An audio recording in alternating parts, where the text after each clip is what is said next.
మాతో పాటు ఉంది. కోర్టులలో కేసులు అయితే ఇవన్నీ అయితే అందుకనే మేము కాన్స్టిట్యూషనల్గా పోవాలని చెప్పేసి ఇక్కడ అడ్మిన్ దగ్గర కూర్చున్నాం.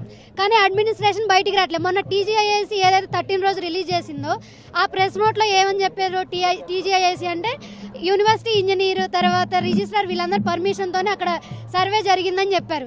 తర్వాత మేము యూనివర్సిటీ ద్వారానే ఇదంతా జరిగిందని మేము యూనివర్సిటీని బ్లేమ్ చేస్తే వాళ్ళు నిన్నేం రిలీజ్ చేశారు నోటు అని అంటే మా పర్మిషన్ లేకుండా జరిగింది అని చెప్పారు.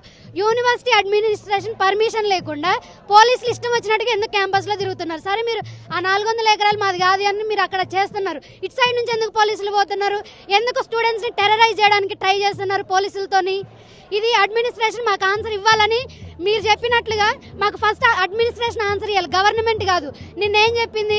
మా పర్మిషన్ లేకుండా 400 ఎకరాలు ఏదైతే సర్వే జరిగిందో మా పర్మిషన్ లేకుండా జరిగింది అని చెప్పింది. మరి బయటికి రండి, బయటకు వచ్చి మాకు స్టూడెంట్స్కి చెప్పండి, ఎందుకు లోపల కూర్చొని ఉంటున్నారు వాళ్ళు? స్పందన రాలేదు. నిన్న సండే రోజు ఒక ప్రెస్ నోట్ రిలీజ్ చేసింది, మాకు ఎటువంటి సంబంధం లేదు, మేము లేకుండా జరిగింది అని. జరిగినప్పుడు నువ్వు బయటికి రా, వచ్చి చెప్పు. నువ్వు చెప్తావనే మేము ఇండిఫినెట్ స్ట్రైక్ కోసం అక్కడ కూర్చుంటే ఇంతసేపు 2 గంటల నుంచి అక్కడ కూర్చున్నాం, ఒక్కళ్ళు కూడా బయటికి రాలేదు.